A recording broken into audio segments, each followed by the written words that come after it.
নমস্কার। কথায় কথায় কথামৃত অনুষ্ঠানের ২৬২তম পর্বে আপনাদের স্বাগত। আপনারা এই অনুষ্ঠান দেখছেন প্রাণারাম বাংলা ইউটিউব চ্যানেলে, যেখানে সপ্তাহে ৬ দিন সোম থেকে শনিবার সম্প্রচারিত হয় কথায় কথায় কথামৃত, আর কোষ্ঠীপাথর প্রাণারাম চ্যানেলে রবিবার করে সম্প্রচারিত হয় শ্রী শ্রী মায়ের কথা। সবগুলি অনুষ্ঠানই শুরুর সময় রাত্রি ৯টা। গতকাল শ্রী শ্রী রামকৃষ্ণ কথামৃততে আমরা ছিলাম এবং আজকেও সানন্দে থাকব ৩রা অগস্ট ১৮৮৪ প্রসঙ্গে। দক্ষিণেশ্বরে শ্রীরামকৃষ্ণ নিজের ঘরটিতে বসে তাঁর অনুপম ভঙ্গিতে ধর্ম প্রসঙ্গ করছিলেন। সেখানে আমরা মা ভবতারিণীর প্রসঙ্গ শ্রবণ করেছি।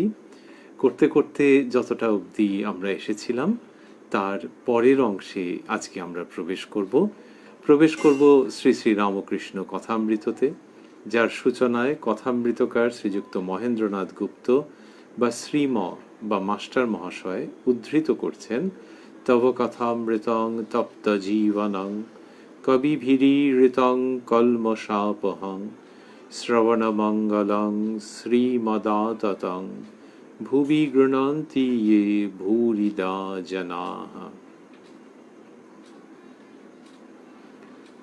মণি। আজ্ঞা শাস্ত্রে দুরকম বলেছে। এক পুরাণের মতে কৃষ্ণকে চিদাত্মা, রাধাকে চিৎশক্তি বলেছে। আর এক পুরাণে কৃষ্ণই কালী, আদ্যাশক্তি বলেছে। জিজ্ঞাসা করছেন বা এটি নিবেদন করছেন মণি।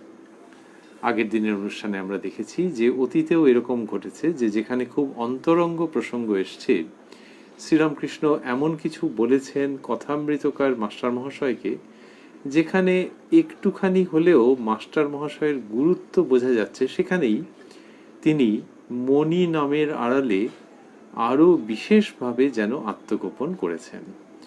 মাস্টার নামটি থেকেই বোঝা একটু দুরূহ যে মাস্টার মানে কে, সেই শ্রীযুক্ত মহেন্দ্রনাথ গুপ্ত। আবার তার উপরে যখন মণি নামটি দিচ্ছেন তখন আরও অসুবিধা হয়ে যেতে পারে। মাস্টারমশাই সেই বিভ্রান্তি ইচ্ছা করেই সৃষ্টি করে রেখেছেন আত্মগোপনের জন্য, অন্য কোনো উদ্দেশ্য নেই। কিন্তু বিভ্রান্তি নিজেকে গোপন করে শ্রীরামকৃষ্ণকে তুলে ধরবার জন্যে সেটি তিনি করেছেন। কথামৃতের মধ্যে তারই পরিচয় আমরা একাধিক দিন পেয়েছি। এই ৩রা আগস্টের প্রসঙ্গ চলছে এবং শ্রীরামকৃষ্ণ উপস্থিত রয়েছেন। মাস্টারমশাই মণি নামটি ব্যবহার করছেন। বলছেন, আজ্ঞা শাস্ত্রে দুরকম বলেছেন। এক পুরাণের মতে কৃষ্ণকে চিদাত্মা, রাধাকে চিৎশক্তি বলেছে। তাহলে চিদাত্মা, চিৎশক্তি বা চিৎশক্তি, তার মানে ওই কৃষ্ণ তিনি সাক্ষী স্বরূপ, আর শ্রী রাধিকাই হচ্ছেন শক্তি রূপিণী, এইভাবে বলা হয়েছে। মাস্টারমশাই বলছেন আর এক পুরাণে কৃষ্ণই কালী, আদ্যাশক্তি বলেছে। অর্থাৎ কৃষ্ণ সেখানে ওই শক্তি স্বয়ং, তিনি আদ্যাশক্তি, তিনি কালী, এরকম আছে। মাস্টারমশাই সেটি উল্লেখ করলেন। শ্রীরামকৃষ্ণ তখন বলছেন, মানে শ্রীরামকৃষ্ণের কাছে মাস্টারমশাই অভিমত চাইছেন তার। শ্রীরামকৃষ্ণ বলছেন, যখন ওইটি বলা হলো যে আর এক পুরাণে কৃষ্ণই কালী, আদ্যাশক্তি বলেছে, তখন শ্রীরামকৃষ্ণ বলছেন দেবী পুরাণের মত, এ মতে কালী কৃষ্ণ হয়েছেন। তা হলেই বা তিনি অনন্ত, পথ অনন্ত। এই শব্দগুলি মাস্টারমশাই স্থূলাক্ষরে দিয়েছেন, তিনি অনন্ত, পথ অনন্ত। শ্রীরামকৃষ্ণ বলছেন তা হলেই বা, তার মানে ওই যে মাস্টারমশাই যেটি উল্লেখ করলেন যে একমতে কৃষ্ণ চিদাত্মা, রাধা চিৎশক্তি, আর এক মতে কৃষ্ণই কালী, তাহলে এই দুটো মতের মধ্যে সেইখানে শ্রীরামকৃষ্ণ যেন থামাচ্ছেন। বলছেন তা হলেই বা তিনি অনন্ত, পথ অনন্ত। অর্থাৎ তোমাকে যে জোর করে ওই দুটোকে মেলাতে হবে তার কি মানে আছে? দুটি পুরাণে দুরকম আছে। যিনি যেরকমভাবে উপলব্ধি করেছেন সেইভাবে ব্যক্ত করেছেন, তাহলে ওই দুটোকে টেনে টুনে মেলাতে যাচ্ছ কেন? উপলব্ধির এক একটি স্তরে এক এক রকম আছে। আবার এরকম ভাবার কারণ নেই যে ওপর নিচ উপলব্ধির স্তরের মধ্যে ওই বিভিন্ন রকম যে আছে সবগুলি গিয়ে একই জায়গায় মিলিত হচ্ছে। সেই জন্যে তুমি ওর মধ্যে জোর করে সমন্বয় করতে যেও না, উচ্চ নিচ নির্ধারণ করতে যেও না। সমন্বয় অন্যভাবে হবে যে সবগুলি গিয়ে একই জায়গায় পৌঁছবে। শ্রীরামকৃষ্ণ বলছেন তা হলেই বা তিনি অনন্ত, পথও অনন্ত। এই কথা শুনিয়া মণি অবাক হইয়া কিয়ৎক্ষণ চুপ করিয়া রহিলেন। মাস্টারমশাই নিজের কথাই বলছেন যে অবাক হইয়া কিয়ৎক্ষণ চুপ করিয়া রহিলেন। এই যে অবাক হচ্ছেন মাস্টারমশাই, নামেতেই পরিচয় যে তিনি শিক্ষকতা করেন, তিনি প্রধান শিক্ষক। আসলে 3টি স্কুলে এক এক সময় একযোগে, মানে একই দিনে হয়তো একটি স্কুল থেকে আরেকটি স্কুলে যাচ্ছেন, মানে একই সময়কালে তিনটি স্কুলে তিনি প্রধান শিক্ষকতা করেছেন, 3টি বিদ্যালয়ে। এইরকম যার লেখাপড়া, এইরকম যার বিদ্যা বুদ্ধি, সেই তিনিও আমরা দেখছি যে নিজের সম্পর্কে লিখছেন যে মণি অবাক হইয়া কিয়ৎক্ষণ চুপ করিয়া রইলেন।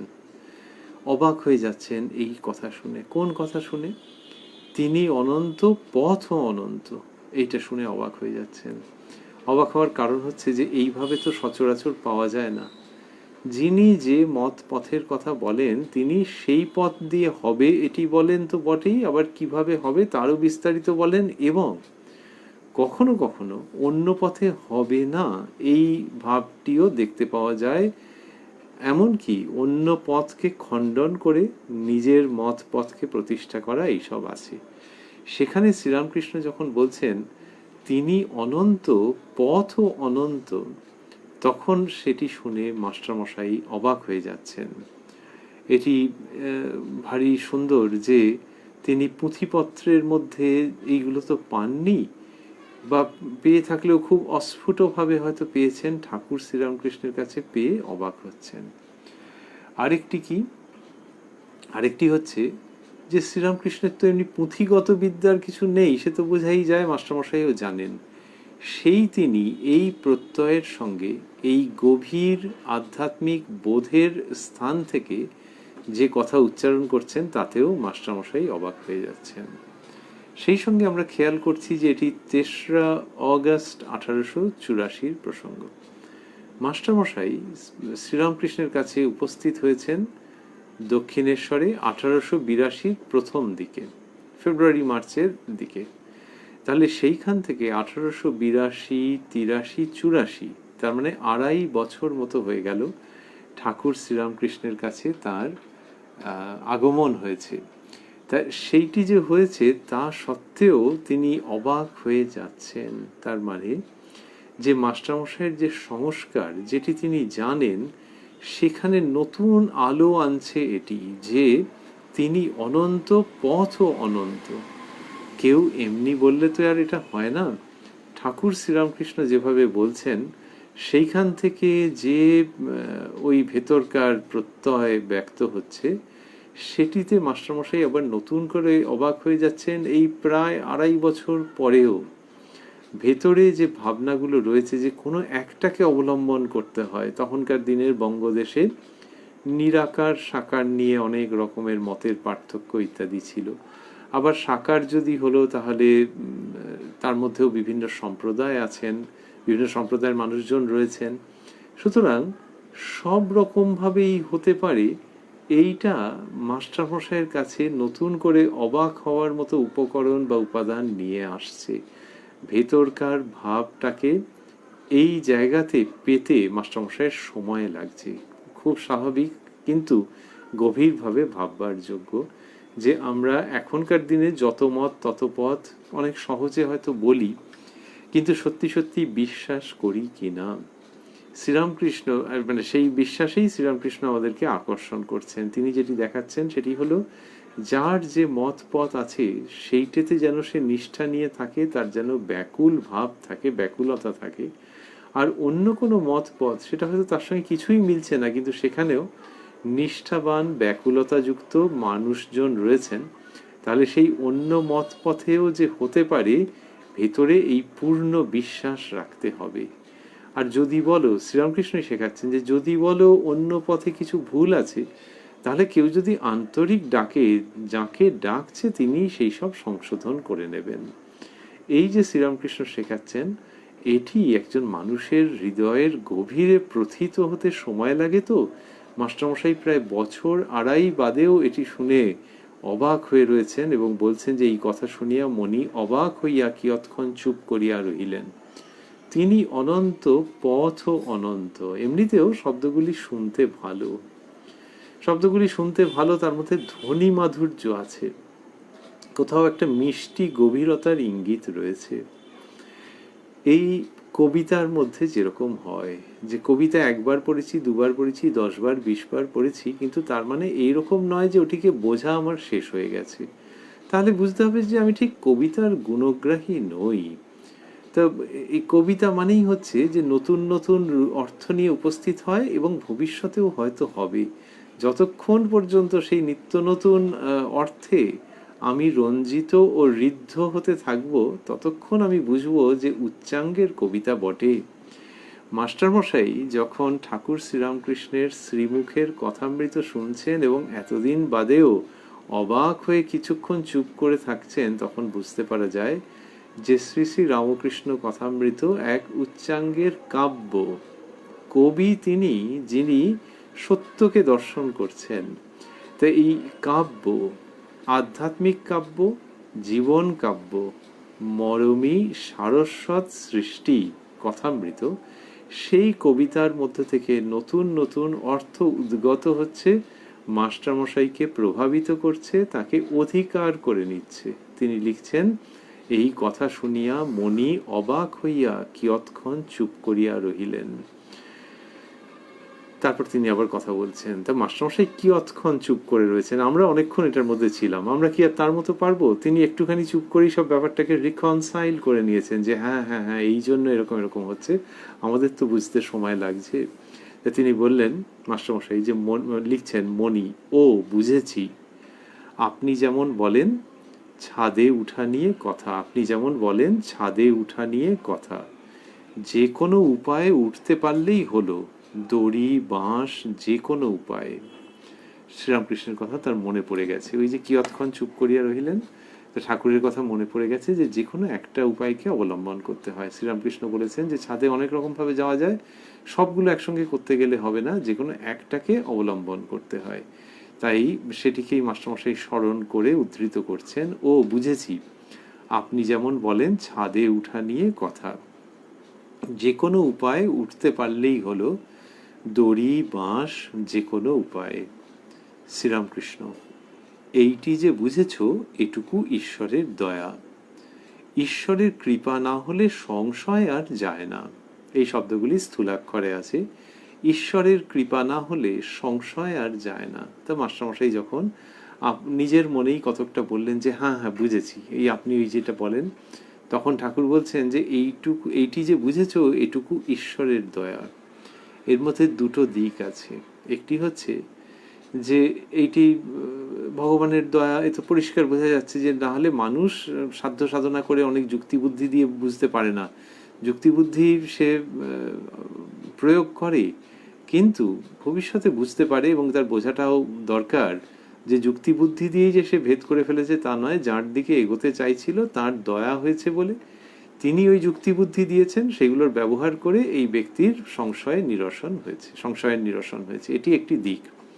আরেকটি দিক হচ্ছে যে ও বুঝেছি, আপনি যেমন বলেন, এই সব বলেছেন তো মাস্টারমশাই, এই আপনি কথাটিতে শ্রীরামকৃষ্ণের অস্বস্তি আছে, যে আপনার, অথচ তিনিই তো বলছেন, কিন্তু যে মুহূর্তে ওই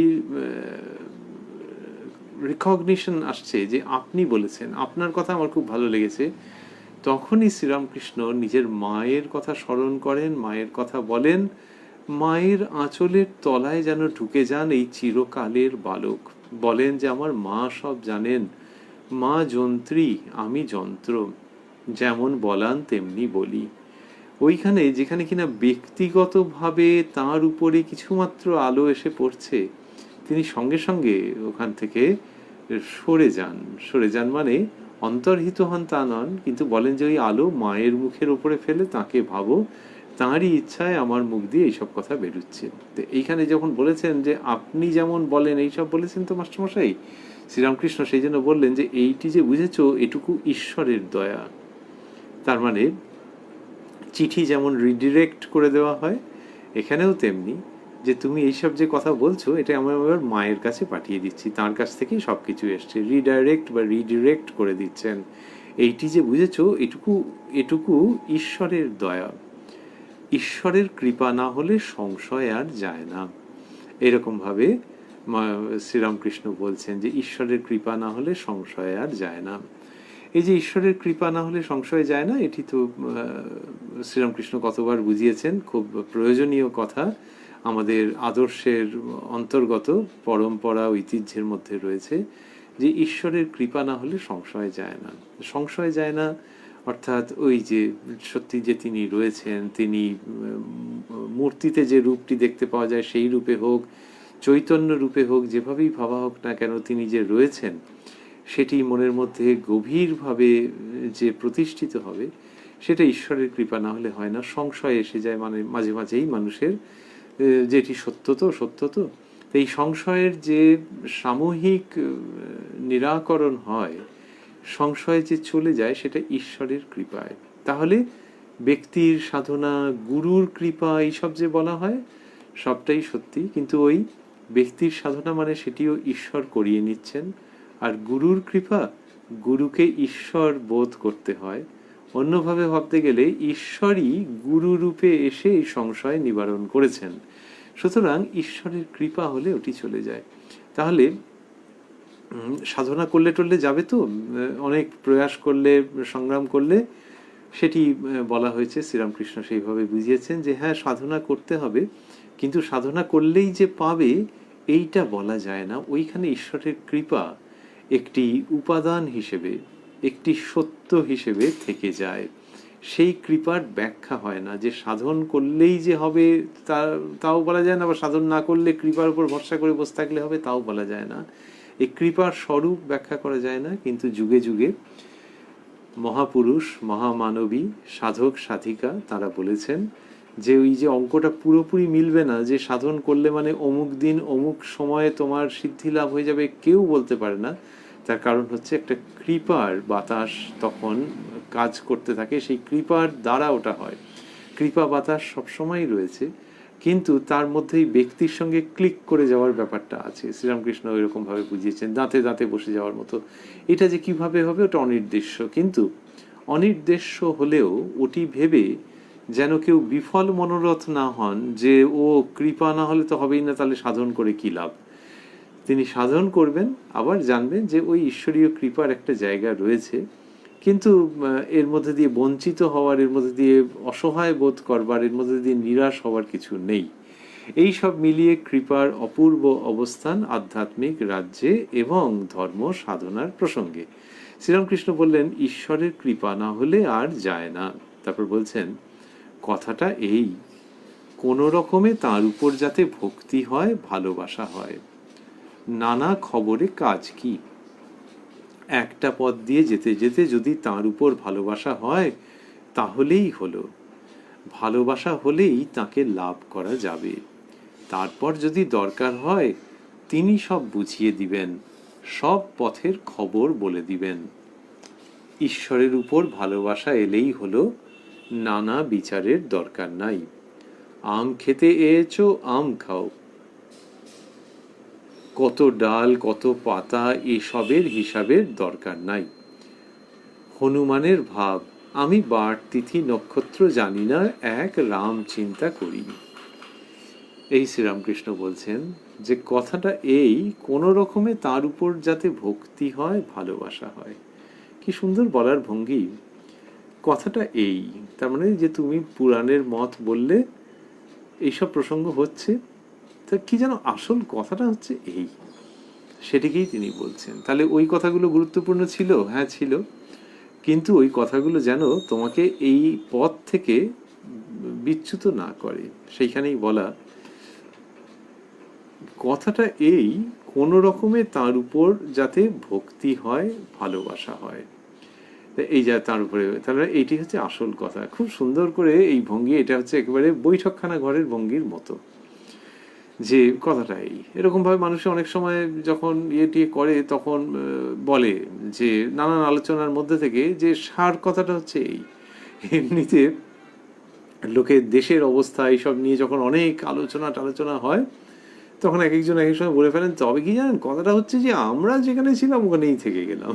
এটা হয়তো একটু নিরাশ জায়গা থেকে বলেন, কিন্তু বলার ভঙ্গিটা হচ্ছে কথাটা এই, তার মানে হলো যে আর বেশি কচকচি করে লাভ নেই মশাই, এই তো ব্যাপার। এই যে ভঙ্গি, যে to summarise in a very friendly way, which in this case requires profound wisdom, সেটা ঘটছে। শ্রীরামকৃষ্ণ যখন বিভিন্ন প্রসঙ্গ আসছে তার মধ্যে থেকে সামারাইজ করে আনছেন। এমনিতে বৈঠকখানা আলোচনায় যখন কেউ একটা বললো যে এই কথাটা এই, সেটা বিতর্কিতও হতে পারে, যে তুমি ওরকম সংক্ষেপে বললে কিন্তু ওটা তোমার তো সিদ্ধান্ত তো ঠিক নয়। আর শ্রীরামকৃষ্ণ সঠিক সিদ্ধান্তে নিয়ে আসছেন, সবটাকে গুটিয়ে নিয়ে আসছেন, কিন্তু ওই বৈঠকখানা ঘরের ভঙ্গিতে। তাতে কি হচ্ছে, বৈঠকখানা ঘরের মতো এরকম সরস উচ্চারণ রয়েছে, আরেকটি হচ্ছে দুহাতে করে মানুষকে আগলে রাখছেন, ভক্তদের, অনুরাগীদের, সিরিয়াস মানুষজনকে আগলে রাখছেন ওই বৌদ্ধিক বিচারের দ্বারা, যাতে সে বিভ্রান্ত না হয়ে যায়। নানা শাখা প্রশাখা, বিভিন্ন মত, তারপরে ভিন্ন মত, এগুলো তো সত্যি, কিন্তু তার মধ্যে গিয়ে যদি তুমি হারিয়ে যাও তাহলে কি মুশকিলের কথা হবে। হারিয়ে যাতে কেউ না যায় সেই কারণেই শ্রীরামকৃষ্ণ এরকম বৈঠকি ভঙ্গিতে আনছেন এবং বলছেন একেবারে দেশের ভাষায়, আম খেতে এসো আম খাও, কত ডাল কত পাতা এসবের হিসাবের দরকার নাই। ওই যাতে আম খাওয়া হয়, আর ওই রকম ছেলে মানুষই না করে যে আগে ডাল পাতা সব ভালো করে বুঝি, ছবি নিই, ফরওয়ার্ড করি, পোস্ট করি, এইসব যাতে কেউ না করে, আমটা আগে যাতে খেয়ে নেয়। কিন্তু দুর্ভাগ্যের বিষয় যে শাস্ত্রের মধ্যে যখন বেশি কেউ ঢুকে যায় তখন ওই রকমই তো করতে আরম্ভ করে, যে ডাল পাতা নিয়ে সে ভাবছে, তার সঙ্গে তার আধ্যাত্মিক কল্যাণের সম্পর্ক থাকছে না, এরকম বহু ক্ষেত্রে হয়। এই যে মাস্টারমশাই যে প্রসঙ্গটি উত্থাপন করেছিলেন, যে শ্রীকৃষ্ণ চিদাত্মা, রাধা চিৎশক্তি, আবার কোনো মতে তিনি কালী, তিনি আদ্যাশক্তি হয়েছেন, কৃষ্ণই কালী আদ্যাশক্তি বলেছে, আর শ্রীরামকৃষ্ণ বলেন দেবী পুরাণের মত, এ মতে কালী কৃষ্ণ হয়েছেন। এইটাকে কেউ যদি সমন্বয় করে একটা বুঝিয়ে দেয় তাহলে হয়তো ব্যক্তির বুদ্ধির দিক থেকে ভালো লাগবে, কিন্তু তার অধ্যাত্ম জীবনের দিক থেকে তিনি কৃষ্ণ বা কালী কারুর কি আরো কাছাকাছি হবেন? শ্রীরামকৃষ্ণ ডালপালা পাতা এইসব গোনার থেকে খুব সযত্নে মানুষকে রক্ষা করে আনছেন, আর সেখানেই ওই বৈঠকি ভঙ্গিতে কথা বলছেন, বৈঠকখানা ঘরের মতো করে, প্রাণের মানুষের মতো করে। কথাটা এই, কোনো রকমে তার উপর যাতে ভক্তি হয়, ভালোবাসা হয়। নানা খবরে কাজ কি, একটা পথ দিয়ে যেতে যেতে যদি তার উপর ভালোবাসা হয় তাহলেই হলো। একটা পথ দিয়ে, পথটা কি? এমনিতে আমাদের বলা হয়েছে জ্ঞান মার্গ, ভক্তি মার্গ, মার্গ মানে পথ। শ্রীরামকৃষ্ণ বললেন তিনি অনন্ত, পথও অনন্ত। তাহলে কি করে হলো যে পথও অনন্ত? তার কারণ হচ্ছে যে ওর মধ্যে মিশে যায় তো। এই যে ভক্তি মার্গ বলা হচ্ছে তার কতগুলি সাধারণ লক্ষণ আছে, কিন্তু যদি দক্ষিণ ভারতে কোনো একজন ভক্তিমার্গী মানুষকে আর পূর্ব ভারতে আরেকজন বৈষ্ণব মানুষকে ধরা যাক, দেখা গেল এদের কি সবটা সমান সমান হবে নাকি? তাদের যে জীবনচর্যা সবটা সমান সমান হবে না। এমনকি তাদের যে দর্শন, তাদের যে বোধ, তার মধ্যে তফাৎ হবে। তো শ্রীরামকৃষ্ণ বলছেন তিনি অনন্ত, পথও অনন্ত। তাহলে ওই চারটি, যেখানে ভক্তিযোগ, জ্ঞানযোগ ইত্যাদি বলা হয়েছে সাধারণ লক্ষণ, কিন্তু তার মধ্যে মিশে মিশে যায় তো। ভক্তিযোগের মধ্যে নানান রকমের রয়েছে, আবার মিশে যাচ্ছে কোথায়? ভক্তিযোগের সঙ্গে কোথাও জ্ঞানযোগের মিশ্রণ হয়ে আরেকটি পথ, কোথাও জ্ঞানযোগের সঙ্গে বা জ্ঞানমার্গের সঙ্গে কর্মমার্গ মিলে আরেকটি পথ। এই তো নানান রকম, ইংলিশে বলা হচ্ছে পারমুটেশন, কম্বিনেশন। তো এটা হচ্ছে কম্বিনেশন, সমবায় বাংলা করা হয়েছে। তো এই কম্বিনেশন যে কত রকমের হতে পারে সেটার উত্তর হচ্ছে অনন্ত রকমের হতে পারে। শ্রীরামকৃষ্ণ সেটি দেখাচ্ছেন যে অনন্ত কম্বিনেশন সম্ভব। এইটা যে হচ্ছে সেখানেই তিনি বলছেন যে একটা পথ দিয়ে যেতে যেতে, এইবার শ্রীরামকৃষ্ণের খুব বৈশিষ্ট্যমূলক মৌলিক উচ্চারণ আসছে যে একটা পথ দিয়ে যেতে যেতে যদি তার উপর ভালোবাসা হয় তাহলেই হলো। তাহলে এই যে অনন্ত মত পথ রয়েছে, তো এবার কোনো একটা পথ দিয়ে যেতে যেতে যদি তার উপর ভালোবাসা হয়, কেন শ্রীরামকৃষ্ণের এর মধ্যে বিশেষত্ব রয়েছে? ওই ভালোবাসার কথা তিনি বললেন। ভালোবাসার প্রসঙ্গটা কিন্তু সর্বত্র থাকে না। যখন কেউ জ্ঞানযোগের পথে এগোচ্ছেন, অগ্রসর হচ্ছেন, তখন নেতি নেতি নেতি নেতি করতে করতে এগোচ্ছেন। শেষ পর্যন্ত গিয়ে যদি তার সেই স্বীকৃতি থাকলো এবং সেই সৌভাগ্য থাকলো, তিনি অদ্বৈত তত্ত্বে উপনীত হন। সেই অদ্বৈত তত্ত্ব হচ্ছে সচ্চিদানন্দ, তিনি আনন্দ স্বরূপ। কিন্তু তার আগের যে পথ সেটা হচ্ছে ওই নেতি নেতি বিচারের পথ। বিচারের কতকটা হার্শ পথ, দুর্গম পথ। সেখানে সেই ব্যক্তি কিন্তু তখন একটা ভাবের মধ্যে ভাসছে এরকম নয়, সেই ব্যক্তির মধ্যে খুব একটা সম্পর্কের উষ্ণতা, আনন্দ, না না এসব কোথায়, জ্ঞান মার্গে এগুলো কোথায়? কর্মযোগ যেটি আমাদের শাস্ত্রে যেরকম ভাবে বলা হয়েছে, সেখানেও ওই ঈশ্বরের জন্য নানান রকমের ব্রত, উপবাস, পুজো ইত্যাদি করা হচ্ছে। সেখানেও একটা ভয় ভয় ভাব থাকতে পারে যে তিনি জগৎ পালক বা পালিকা, তাকে এইগুলি নিবেদন করা হচ্ছে, যজ্ঞ করা হচ্ছে তার প্রীতির জন্য। এইসব শ্রীরামকৃষ্ণ বলছেন যে একটা পথ দিয়ে যেতে যেতে যদি তার উপর ভালোবাসা হয় তাহলেই হলো। এই তার উপর ভালোবাসা, এটা একটা অপূর্ব উচ্চারণ, তার বিশেষ উচ্চারণ, যে যাকে ডাকছো তার উপর ভালোবাসা। তো ভালোবাসা তো হতেই পারে জ্ঞান পথে, ওই সচ্চিদানন্দের উপরে যে ভালোবাসা সেটা কোথার থেকে এলো আবার? শ্রীরামকৃষ্ণ কিন্তু দেখাচ্ছেন যে ওই একজন সত্তা, তাকে ভালোবাসো। অন্যভাবে ভাবতে গেলে ভক্তির দিক থেকে খুব করে প্রসঙ্গটিকে তিনি উপস্থাপন করছেন।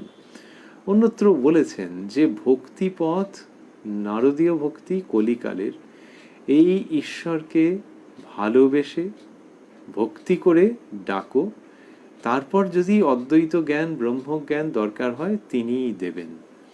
সেই জন্যে এই প্রসঙ্গ যখন বলছেন যে যে কোনো পথ দিয়ে যেতে যেতে তার উপর ভালোবাসা যদি হয়, এই তার মানে ঈশ্বরের ওই ব্যক্তি সত্তাকে ভেবে তার সঙ্গে একটা সম্পর্ক খুব স্বাভাবিকভাবে স্থাপন করে তাকে ভালোবাসা, এই ভালোবাসা তার উপরে যদি এসে গেল। সুতরাং জ্ঞান পথের যে পথিক, তিনি যে ভালোবাসার কথা যদি ভাবেন শ্রীরামকৃষ্ণ প্রদর্শিত পথে, তাহলে এই ভক্তির জায়গা থেকে, সেটি ইষ্ট ভক্তি কি গুরু ভক্তি তিনি সেইভাবে বুঝে নেবেন, কিন্তু ওই একটা ভালোবাসা, সেইটা এসে গেলেই হলো, এটি শ্রীরামকৃষ্ণ বলছেন। এই ভালোবাসার কথা ঘুরে ফিরে তার শ্রীমুখের বাণী, তার অমৃত কথার মধ্যে থাকছে। বরং সাধারণ মানুষের জন্য, কলিকালের লোকের জন্য বিশেষ করে, তিনি ভালোবাসাকে একটি পূর্ব শর্ত রূপে, প্রি রিকুইজিট রূপে স্থাপন করছেন। এখানে মাস্টারমশাই যখন এই বিভিন্ন পুরাণের, দুটি পুরাণের নাম করেছেন, তখন শ্রীরামকৃষ্ণ আবারও সযত্নে সস্নেহে তাকে রক্ষা করছেন, আগলে রাখছেন। এবং সেই সূত্রেই এই প্রসঙ্গ, একটা পথ দিয়ে যেতে যেতে যদি তার উপর ভালোবাসা হয় তাহলেই হলো। ভালোবাসা হলেই তাকে লাভ করা যাবে। তারপর যদি দরকার হয় তিনি সব বুঝিয়ে দিবেন, সব পথের খবর বলে দিবেন। আবার ওই গ্রামের ভাষাই আসছে। এই বললেন তারপর যদি দরকার হয় তিনি সব বুঝিয়ে দিবেন, সব পথের খবর বলে দিবেন। এটি শ্রীরামকৃষ্ণ যে গ্রামের ভাষায় বলছেন, আবার প্রাণের ভাষাও বটে এবং তার নিজস্ব উপলব্ধির উচ্চারণও বটে। তিনি যে বলছেন যে অনন্ত মত, অনন্ত পথ, এরকম বলেছেন, আজকেও শুনলাম। তারপর যত মত তত পথ, এগুলি যে তিনি বলছেন, এগুলি কোথা থেকে আসছে? তিনি নিজে যখন সাধন করেছেন, যখন সেই উপলব্ধি হয়েছে, তখন তো উনি এটা দেখেছেন। মা ভবতারিণীকে যেভাবে পেয়েছেন, মায়ের চকিত দর্শন, তিনি বলতেন যে এখানে আগে ফল তারপর ফুল। অদ্বৈত সাধনা করেছেন শ্রীমৎ তোতাপুরীর অধীনে, মধুর ভাবের সাধনা করেছেন, নানান রকম করেছেন। তো এইবারে যেগুলি যেগুলি করেছেন সেগুলির মধ্যে দিয়ে যেখানে যেখানে উপনীত হয়েছেন, উপনীত হয়ে এই বোধটি ওর এসেছে। কোনটি? যত মত তত পথ, অনন্ত মত অনন্ত পথ, এই রকম ভাবের দ্যোতক যে ভাবগুলি, যে উচ্চারণগুলি, হ্যাঁ, এই রকম যে ভাবগুলি, সেটা কীরকম হয়েছে যে তিনি যখন কোনো একটি পথে সাধন করছেন, করে যখন কোথাও উপনীত হচ্ছেন, তিনি কি সব পথে সাধন করেছেন? তাই কখনো হয়? তিনি তো নিজেই বলছেন যে পথ ও অনন্ত। তাহলে আমরা যদি ভাবি যে দক্ষিণেশ্বরে তার সাধন ক্ষেত্র, সেইখানে তিনি যখন তার সেই সাধন ক্ষেত্রে বসে সাধন করছেন তখন সব পথে করেছেন, এরকম ভাবে ভাবা যায় নাকি কখনো? আজকে 2021-এও যদি একটি নতুন পথ তৈরি হয়, কেউ যদি সেই পথের কথা বলেন, তার যদি অনুগামী হয়, আমরা কি সেটা ভুল বলতে পারবো? বরং ঠাকুরের শিক্ষায় যে যুগের উপযুক্ত করে কোনো একটি নির্দিষ্ট জনগোষ্ঠীর জন্যে তিনি এই পথটা করে দিয়েছেন। পৃথিবীর কোনো একটি প্রান্তে হয়তো একটা জনগোষ্ঠী ওই পথ অবলম্বন করে খুব দ্রুত আধ্যাত্মিক পরিপূর্তির দিকে অগ্রসর হচ্ছেন। তো শ্রীরামকৃষ্ণ তো সেটাই বলেছেন যে তিনি নানান রকম করে দিয়েছেন, যার যা পেটে সয়। এইবার দক্ষিণেশ্বরে যখন শ্রীরামকৃষ্ণ প্রধান প্রধান ধর্ম পথগুলি অবলম্বন করেছেন, তখন তিনি যেখানে উপনীত হচ্ছেন, উপনীত হয়ে দেখছেন যে অন্য যে পথে তার আগেই সাধনা করা আছে, সেই পথে যেখানে উপনীত হয়েছিলেন তার সঙ্গে এটি অভিন্ন, অভেদ। ওই কারণেই তার দুটো সিদ্ধান্ত আসছে। তাহলে যখন অদ্বৈত সাধন করছেন, করে যেখানে গিয়ে পৌঁছচ্ছেন, তখন দেখছেন মাকে নিয়ে, মায়ের ছেলেটি হয়ে, মায়ের পায়ের কাছে থেকে, মাকে আপনজনের থেকেও বেশি আপনজন রূপে ভালোবেসে যা পেয়েছিলেন, যেখানে পৌঁছেছিলেন, আরে ওমা, এই তো সেই একই জায়গা। এইটা যখন উপলব্ধি হচ্ছে, তখন তিনি বলছেন যে সব পথ দিয়েই তার কাছে পৌঁছানো যায়। এটা একটা দিক। আরেকটা দিক হচ্ছে যে উনি যে কালে এই এই কটা পথ দিয়ে পৌঁছলেন, সেই কালে ওনার মনে হচ্ছে ওই সব পথের জায়গাটা। তাহলে একটা উপলব্ধি হচ্ছে যে ওই ভক্তি পথে যেখানটাতে গেছেন, জ্ঞানের পথেও সেখানে গেছেন, এই জায়গাটা বিশাল। যেই দুটো আপাতভাবে আলাদা, অনেকে বলে নিজেদের মধ্যে বিভিন্ন মত এবং মতান্তর হয়, কিন্তু এই দেখো দুটো একই, মা আমি দেখে অবাক হয়ে যাচ্ছি। এটি একটি জায়গা। আরেকটি হচ্ছে যে ওইখান থেকে বুদ্ধিদীপ্ত সিদ্ধান্ত, যে তাহলে এরকম যখন ব্যবস্থা, তার মানে যিনি কিনা চূড়ান্ত সত্য, তাকে তুমি যে নামই দাও না কেন, তাঁরই তার মানে এরকম ব্যবস্থা। তিনি কোথাও কালী রূপে প্রকাশিত, কোথাও তিনি অদ্বৈত তত্ত্বরূপে অনুভূত, কোথাও তিনি কৃষ্ণরূপে বংশীধ্বনিতে ভক্তকে মোহিত করছেন। তাহলে এই যে বিভিন্ন রূপ এবং অরূপ, তাহলে এরা সবই ওই একজনেরই ইচ্ছায় সৃষ্টি, একজনেরই যে পরিকল্পনা, একজনের থেকেই এগুলি সব এসেছে। কিন্তু সেই একজন মানে অদ্বৈত বলে ফেললে হলো না। দ্বৈত অদ্বৈত সবটারই উৎস একই। শ্রীরামকৃষ্ণ যেকালে কয়েকটি মতের মধ্যে দিয়ে এবং পথের গমন করে একই জায়গায় উপনীত হচ্ছেন, তখন তার এই উপলব্ধি হচ্ছে যে তার মানে আমি যেগুলি করলাম না, আমি যেগুলি দেখিনি, এরকম অনন্ত পথ তিনি রেখে দিয়েছেন পৌঁছবার জন্য। যদি প্রশ্ন ওঠে যে তাহলে কেউ যদি একটা ভ্রান্ত কিছু উদ্ভাবন করে, তাহলে সেটাকেও মেনে নিতে হবে, সেটার উত্তর হচ্ছে যে তা কেন? কিন্তু যেখানে কিনা তুমি দেখছো যে একটা কিছু হয়েছে, একটা পথ, এবং অনেকে অনুগমন করছে, তাদের জীবন খুব সুন্দর, সেখানে ওই সংশয় নিয়ে ওটাকে ছেদ করতে যেও না। করতে গেলে তোমার নিজের দিক থেকে বড় ভুল হয়ে যাবে।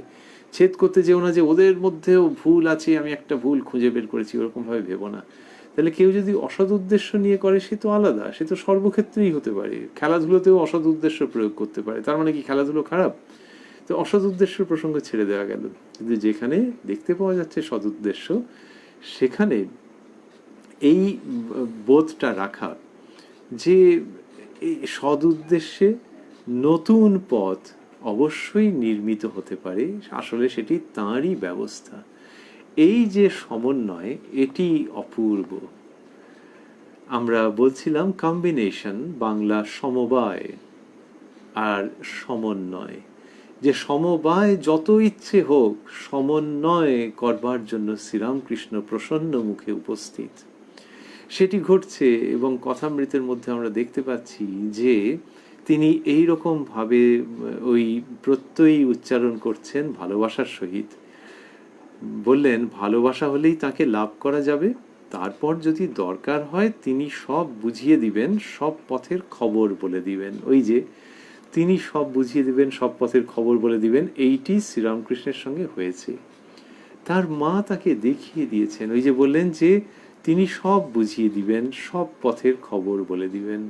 তো শ্রীরামকৃষ্ণ ওই যে সব পথের সম্পর্কে যে জ্ঞান অর্জন করেছেন, যে স্বাভাবিক উপলব্ধিতে সানন্দে উপনীত হয়েছেন, সেটি তিনিই করে দিয়েছেন। তিনিই করে দিয়েছেন। কেন করে দিলেন? সকলকে যে দেন না, সে তো পরে বলা যাবে তিনি ইচ্ছাময়ী। তবে হ্যাঁ, শ্রীরামকৃষ্ণ মানুষের কাছে কথা বলবেন, সেই জন্যই তিনি অবতীর্ণ হয়েছেন। তো সেই তার কাছে সব পথের সন্ধান দিয়ে দিচ্ছেন জগন্মাতৃকা। যদিও দেখা যাচ্ছে যে মানুষের ভাবে যখন তিনি সাধনা করছেন, তখন প্রধান প্রধান কয়েকটি মতে বা পথে তিনি অগ্রসর হয়েছেন। শ্রীরামকৃষ্ণ বললেন যে তারপর যদি দরকার হয় তিনি সব বুঝিয়ে দিবেন, সব পথের খবর বলে দিবেন। বলে বলছেন ঈশ্বরের উপর ভালোবাসা এলেই হলো, নানা বিচারের দরকার নাই। ঈশ্বরের উপর ভালোবাসা এলেই হলো, নানা বিচারের দরকার নাই। আম খেতে এছো, তাহলে এই নানা বিচারের দরকার নেই, এটাই বারবার করে তিনি নিয়ে আসছেন। যে নানা বিচার করা মানে নিজের পথ থেকে সরে যাওয়া, সময়ের অপচয়, এইরকম। নানা বিচারের দরকার নাই। আম খেতে এছো, আম খাও। কত ডাল কত পাতা, এসবের হিসাবের দরকার নাই। হনুমানের ভাব, আমি বার তিথি নক্ষত্র জানি না, এক রাম চিন্তা করি। শ্রীরামকৃষ্ণ এটির কথা বলছেন যে হনুমানজি এরকম ভাবে বলেছিলেন যে আমি বার তিথি নক্ষত্র জানি না, এক রাম চিন্তা করি। এই ভালোবাসার দিকে খুব করে শ্রীরামকৃষ্ণ আকর্ষণ করছেন। কি সুন্দর উক্তি, যে আমি বার তিথি নক্ষত্র জানি না। একটা মিনিমাম তো লোকে মাথায় রাখে, যে আজকে কি বার, এই তখন সে বললো আজকে বুধবার। আর যে কিনা গুলিয়ে ফেলে, লোকে হাসে, বলে এই দেখো বার গুলিয়ে ফেলেছে আজকে, এরকম বলছে, দেখো ক্যালেন্ডার দেখো, এরকম। তা বারটা মনে থাকবে, তিথি নক্ষত্র এখনকার দিনে তো লোকে মনে রাখে না, কিন্তু এমনিতে ডেটটা, ইয়ারটা মনে থাকবে না? এ কি date, year, day of the week, এগুলো তো মনে থাকবে, যে আজ কত তারিখ, কোন মাস, কি বার, এগুলো মনে থাকবে না? শ্রীরামকৃষ্ণ দেখাচ্ছেন হনুমানজির ভাব, যে তিনি বলছেন যে আমি বার তিথি নক্ষত্র জানি না মানে, তাহলে কেউ যদি এমনিতে গুলিয়ে ফেলে তাহলে সেটা একটা কেমন জানো, যে আরে তুমি কি, তোমার কোনো হুঁশ নেই। কিন্তু আরেকজন হচ্ছেন জানেন না মানে তিনি ইচ্ছা করে আর ওর মধ্যে মন দেন না। তিনি ইচ্ছে করে মন দেন না যে ওই বার তিথি নক্ষত্রের মধ্যে, সেই জন্য তিনি জানেন না। আচ্ছা, তাহলে ইচ্ছে করে মন না দিলে হবে? যদি মন না দেন, তা শ্রীরামকৃষ্ণ এটাকে আনছেন যখন, তখন তো এর একটা গুরুত্ব আছে, সেটিকে আমরা আমাদের সাধ্যের মধ্যে যতটুকুনি অনুধাবন করতে পারি। তিনি বললেন যে হনুমানের ভাব, আমি বার তিথি নক্ষত্র জানি না, এক রাম চিন্তা করি। এই যে বার তিথি নক্ষত্র জানেন না, এটি একটা মানুষের মধ্যে যখন হচ্ছে, তখন কিরকম যে তার আর ওইসব নিয়ে ভাবতে ইচ্ছে করছে না। আচ্ছা, তাহলে সে অফিসের কাজ করবে কি করে? তার উত্তর হচ্ছে যে এটা ছাড়ো, ওই রকম প্রসঙ্গ তুলে এটাকে হালকা করে দেওয়া। কারণ যে ব্যক্তি সম্বন্ধে কথা হচ্ছে তিনি বোকা লোক নন, তিনি প্রতিষ্ঠিত, হয়তো একজন সংসারী মানুষ, ততটাই ভাবা যাক না, নারী বা পুরুষ, কিন্তু তার মনের মধ্যে যদি নিজের ইষ্টকে নিয়ে, সেই দেবতা বা দেবীকে নিয়ে যদি এই ভাব হয় যে আর কিছু মনে রাখতে ইচ্ছে করে না, আর কিছু ভাবতে ইচ্ছে করে না, তাহলে কি চমৎকার।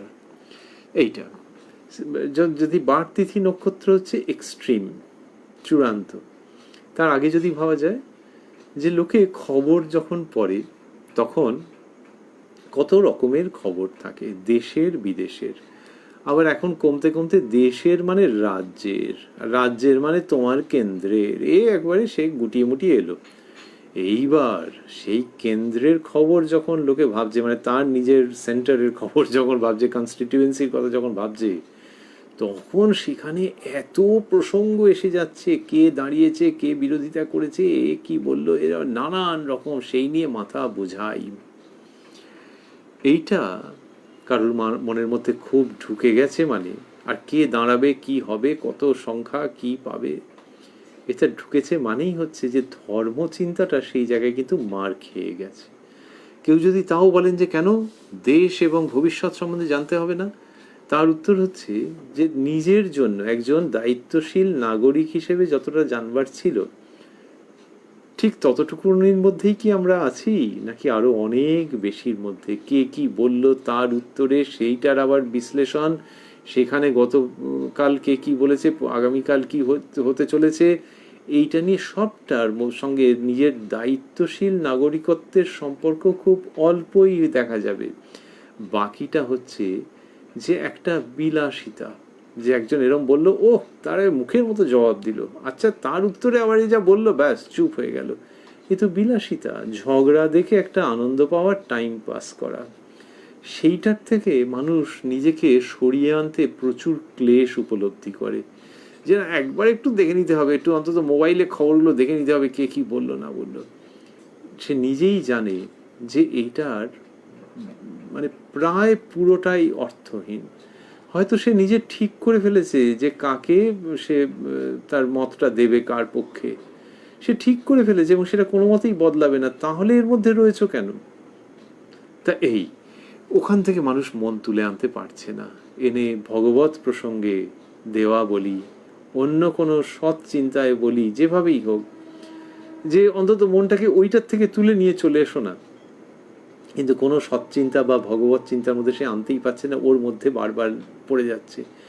সেইখানে এই আদর্শ তো সেটা একটা বিরাট জায়গাকে দেখায়, যে হনুমানজি যিনি ভক্ত, আবার যিনি মহাপরাক্রমী, তিনি বলছেন যে এক রাম চিন্তা করি, আর কিছু নয়, আমি বার তিথি নক্ষত্র জানি না। এটা যখন তিনি বলছেন তখন বোঝা যাচ্ছে যে ওই মনকে সরিয়ে নিয়ে আসার আহ্বান তার মধ্যে দিয়ে ধ্বনিত হচ্ছে। সেই আহ্বান ধ্বনিত হচ্ছে, তাহলে হনুমানজির মধ্যে যে জ্ঞান ভক্তির সমন্বয়, সেটা আজকের একজন গৃহবধূ বা অফিস চাকুরিরত পুরুষ মানুষের মধ্যে নাও থাকতে পারে, বা অফিসে চাকরি করা একজন ভদ্রমহিলার গৃহের মধ্যে অনেকক্ষণ থাকা একজন ভদ্রলোক তার মধ্যে নাও থাকতে পারে।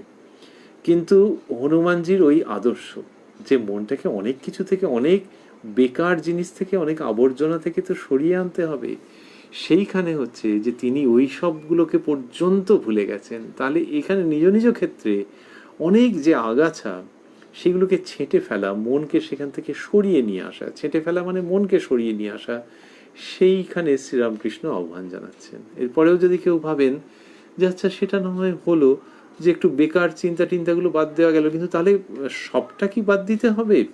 ওই বার তিথি নক্ষত্র কিছুই খেয়াল রাখে না, এটা হলে তো আর লোকে চাকরি বাকরি করবে কি করে, দিনকাল মানে সব চলবে কি করে? ছোট বয়সে তো শেখানো হতো যে এইগুলো সব জানতে হবে, যে নিজের বাড়ির অ্যাড্রেস, তারপর আজকে কোন তারিখ, এগুলো হচ্ছে যে শিক্ষার প্রথম অঙ্গ। তাহলে ওই রকম হলে তো ব্যাস বার তিথি নক্ষত্র সব ভুল হয়ে গেল।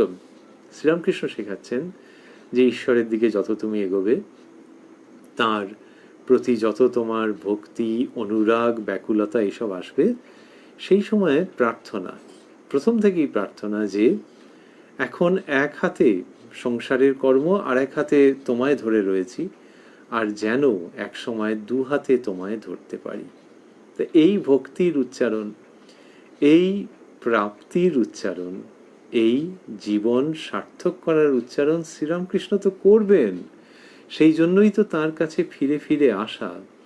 সেইখানে তিনি হনুমানজির ওই উদাহরণ দেখাচ্ছেন, যে আমি বার তিথি নক্ষত্র জানি না, তার মানে প্রত্যেক মানুষের মধ্যে ওই রকম অবস্থা হতে পারে। এবার সে হতে পারে মানে গিজগিজ করছে, পাড়ায় অনেকের হয়ে গেল, এরকম কখনো হয় নাকি? আমাদের পরম্পরায়, আমাদের ঐতিহ্যে বলা হচ্ছে যে অল্প কিছু মানুষের ভগবত চিন্তাই জাগ্রত হয় অল্প কিছু মানুষের মধ্যে, হাজার হাজার মানুষের মধ্যে অল্প মানুষের মধ্যে ওটি জাগ্রত হয়। তার দ্বারা মানুষকে খাটো করা হচ্ছে না, কিন্তু বলা হচ্ছে যে এটা এরকমই, যে অল্প কিছু মানুষের মধ্যে এটা হবে। আবার সেই যাদের মধ্যে ভগবত চিন্তা হয়েছে তার মধ্যে সত্যি সত্যি জীবনে ওটিকে রূপায়িত করার চেষ্টা, সেটা আরো একটা পার্সেন্টেজ হবে, পুরোটা হবে না, ওর একটা শতাংশের মতো হবে। সুতরাং এই সংখ্যা এবার প্রচুর হয়ে গেল আর মানুষ কর্মবিমুখ হয়ে গেল, এরকম ভেবে লাভ নেই। কিন্তু উচ্চতম আদর্শকে ভাবা, সংসার বা যিনি যে কর্মের মধ্যে আছেন সেই কর্মকে উপেক্ষা না করা, কিন্তু ভগবানের কাছে এই বুদ্ধিদীপ্ত সৎ আন্তরিক প্রার্থনা রাখা যে যতই চেষ্টা করা যাক না কেন এই কর্মকে তাঁরই কর্ম ভেবে করে ওঠাটা দুরূহ।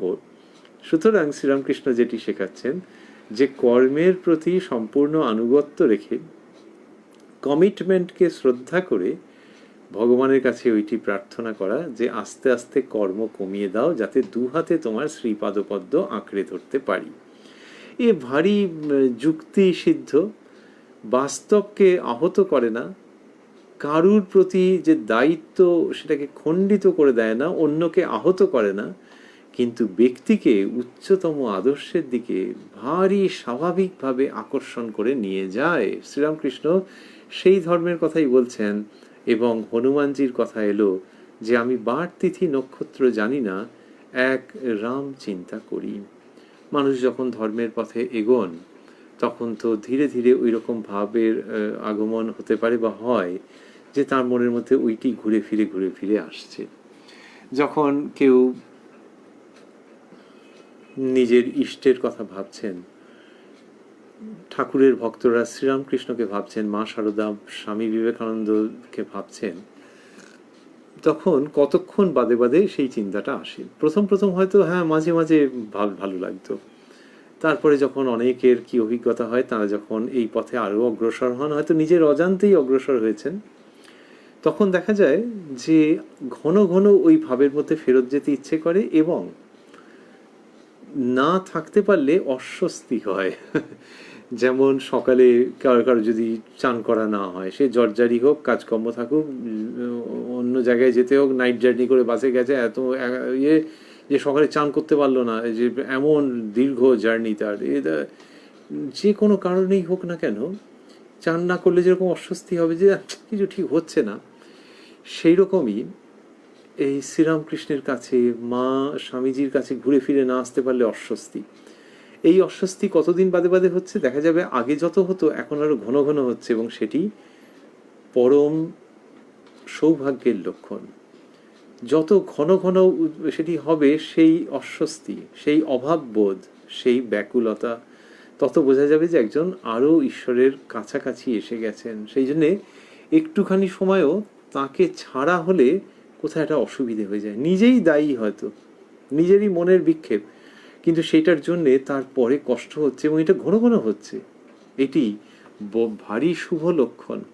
তাহলে সেখান থেকে অনুমান করা যায় যে ওটি যখন কারুর আরো বেশি হবে, এবং তার জন্য যদি তিনি প্রার্থনা করেন, অবশ্যই করতে পারেন, যখন সেই প্রার্থনা করে আরো ঘন ঘন তাকে পেতে চাইবেন, ইষ্টকে পেতে চাইবেন, ঠাকুর শ্রীরামকৃষ্ণকে, মা শারদাকে, স্বামীজিকে ফেরত পেতে চাইবেন মনের মধ্যে, তখন তো বাইরের দিকের অন্যান্য অনেক রকমের যেসব উপকরণ আছে, যেসব উপাদান আছে, যেসব হাতছানি আছে, সেগুলোকে তিনি অতিক্রম করে যাবেন, সেগুলোকে আর চাইবেন না স্বাভাবিকভাবেই।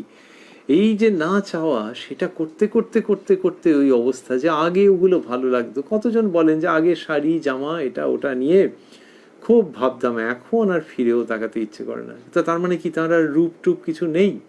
হ্যাঁ, তাকে দেখতে শুনতে ভালো, কিন্তু তিনি আর ওইগুলোতে ফিরেও তাকান না কেন? ওই যে মনটা অন্য কিছু অধিকার করে নিচ্ছে। সুতরাং রূপ থাকা না থাকা অবান্তর, ওইটা নিয়ে আর ভাবতেই ইচ্ছে করছে না। এইটি যখন হচ্ছে যে তাহলে তুমি আগে এত সব ডিজাইন নিয়ে করতে বলে, না প্লিজ, আর ওগুলো আমার, তোমাদের ভালো লাগছে তোমরা করো, আমার আর ভালো লাগছে না। তাহলে এই মানুষটা কি বোকা হয়ে গেলেন? এই মানুষটা কি সমাজ বহির্ভূত হয়ে গেলেন? এই মানুষটা কি সমাজের কাছে অবান্তর হয়ে গেলেন? কোনো কিছুই নয়, বরং সমাজের কাছে ইনি শ্রদ্ধার পাত্রী বা পাত্র হয়ে উঠলেন। এবং উঠতে থাকলেন। তাহলে এই যে এক এক করে স্বাভাবিকভাবে মনটা সরে আসা, সেইখানেই শ্রীরামকৃষ্ণ এই হনুমানজির আদর্শকে নিয়ে আসছেন এবং সেই সত্য সংবাদ উপস্থাপন করছেন। হনুমানজি বলেছেন, আমি বার তিথি নক্ষত্র জানি না, এক রাম চিন্তা করি। এটি শুনে মাস্টারমশাই বলছেন, তিনি লিখছেন, মণি, এখন এরূপ ইচ্ছা হয় যে কর্ম খুব কমে যায় আর ঈশ্বরের দিকে খুব মন দিই। কি সুন্দর মাস্টারমশাই এটি ব্যক্ত করলেন, যে এখন এরূপ ইচ্ছা হয় যে কর্ম খুব কমে যায় আর ঈশ্বরের দিকে খুব মন দিই। এটি শুনে শ্রীরামকৃষ্ণ আনন্দ করছেন। মাস্টারমশাই লিখছেন, শ্রীরামকৃষ্ণ, আহা তা হবে বই কি, এই শব্দগুলি স্থূলাক্ষরে, আহা তা হবে বই কি বলে বলছেন যে কিন্তু জ্ঞানী নির্লিপ্ত হয়ে সংসারে থাকতে পারে, কিন্তু জ্ঞানী নির্লিপ্ত হয়ে সংসারে থাকতে পারে। এটা মাস্টারমশাইয়ের কাছে যেন একটা অপশন দেওয়া, একটা বিকল্প। মাস্টারমশাই বললেন যে এখন এরূপ ইচ্ছা হয় যে কর্ম খুব কমে যায়, ওই ঠাকুর শ্রীরামকৃষ্ণের ভাব, কর্ম খুব কমে যায় আর ঈশ্বরের দিকে খুব মন দিই। তখন ঠাকুর তাতে আনন্দ করে বললেন যে আহা তা হবে বই কি। তারপরে যেন প্রসঙ্গের সম্পূর্ণতার জন্য বা মাস্টারমশাইয়ের কাছে একটুখানি পেশ করবার, যে উপস্থাপন করবার জন্য বললেন, কিন্তু জ্ঞানী নির্লিপ্ত হয়ে সংসারে থাকতে পারে। এটা বলতেই মাস্টারমশাই বলছেন, লিখছেন, মণি, আজ্ঞা কিন্তু নির্লিপ্ত হতে গেলে বিশেষ শক্তি চাই। তার মানে মাস্টারমশাই ওই জায়গাটাতে থাকছেন যে এরূপ ইচ্ছা হয় যে কর্ম খুব কমে যায় আর ঈশ্বরের দিকে খুব মন দিই। এই যে প্রসঙ্গ, যেখানে শ্রীরামকৃষ্ণের সস্নেহ সমর্থন এবং আনন্দ রয়েছে, এই প্রসঙ্গটি এরপর যেরকম যেরকম অগ্রসর হচ্ছে সেটি আমরা শ্রীরামকৃষ্ণের কৃপা সাপেক্ষে আগামীকাল প্রত্যক্ষ করব, স্মরণ করব, মনন ও আনন্দ করব সেটিকে নিয়ে। আমরা রয়েছি উদ্বোধন কার্যালয়ে প্রকাশিত শ্রী শ্রী রামকৃষ্ণ কথামৃতের 512 পৃষ্ঠায়। আর ঠাকুরের কৃপা সাপেক্ষে আগামীকাল আপনাদের আমাদের দেখা হবে কথায় কথায় কথামৃত অনুষ্ঠানে রাত্রি 9টায় প্রাণারাম ইউটিউব চ্যানেলে। সেই সঙ্গে স্মরণ করছি যে এখন থেকে প্রতি রবিবার কোষ্ঠী পাথর প্রাণারাম চ্যানেলে থাকছে শ্রী শ্রী মায়ের কথা, শুরুর সময় রাত্রি 9টা। এই যে শ্রীরামকৃষ্ণ বলেছেন এবং মাস্টারমশাই যেটি হৃদয়ঙ্গম করেছেন, কি সুন্দর করে তিনি সেটা বললেন, যে এখন এরূপ ইচ্ছা হয় যে কর্ম খুব কমে যায় আর ঈশ্বরের দিকে খুব মন দিই। এইটিতে শ্রীরামকৃষ্ণ বললেন, আহা তা হবে বই কি। কাকে আশীর্বাদ করছেন? মাস্টারমশাইকে আশীর্বাদ করছেন যে এরকমটি হবে বই কি। এখানে শ্রীরামকৃষ্ণের আনন্দের কথা বোঝা যায়। আর ওই জ্ঞান পথের কথা বললেন যে আচ্ছা ওইটাও তো একটা বিকল্প আছে, কিন্তু মাস্টারমশাইকে ইন নো আনসার্টেন টার্মস আশীর্বাদ করছেন, আহা তা হবে বই কি। এইসব কথা হচ্ছে বলেই মাস্টারমশাই এইটি এবং অন্যান্য প্রসঙ্গ আগে আমরা দেখেছি, পরেও আছে, মাস্টারমশাই ওই মাস্টার নামটিও দেননি, মণি ছদ্মনামে এখানে ডাবল কাভারের মধ্যে তিনি নিজেকে রেখে দিয়েছেন যাতে তাকে চিনতে পারা না যায় এইরকম অভিপ্রায়ের থেকে। এই হয়ে গেল। আর রামচন্দ্রের কথা এবং হনুমানজির কথা শ্রীরামকৃষ্ণ উল্লেখ করলেন, কি সুন্দর করে সেটি শিক্ষার জন্য স্থাপন করলেন, যে হনুমানের ভাব, আমি বার তিথি নক্ষত্র জানি না, এক রাম চিন্তা করি। এইটি আমাদের কাছে এ যুগের বার্তা হিসেবে উপস্থিত হচ্ছে। উচ্চারণ করছেন কে? যিনি নিজের শ্রীমুখে বলেছেন, তাঁরই উক্তি, যে রাম যে কৃষ্ণ, ইদানিং এই দেহে সেই রামকৃষ্ণ। সে তিনি যখন বলছেন, তখন ওই উচ্চতম আদর্শটিকে তাঁরই শেখানো পদ্ধতিতে, তাঁরই ভঙ্গিতে এবং তাঁরই ভাষায় অনুষ্ঠানের শেষে আমরা পুনরুচ্চারণ করি, একটি জায়গাতে এদিক ওদিক করে নিয়ে তার অনুমতি পাবো এটি ধরে নিয়ে, যে ভক্তদেরও এই আদর্শ উচ্চতম আদর্শ হয়ে থাকুক। আমি বার তিথি নক্ষত্র জানি না, এক রামকৃষ্ণ চিন্তা করি। ওং নিরঞ্জনং নিত্যম অনন্ত রূপং ভক্তানুকম্পা ধৃত বিগ্রহং বৈ ঈশাবতারং পরমেশমিদ্যং তং রামকৃষ্ণং শিরসা নমামহ।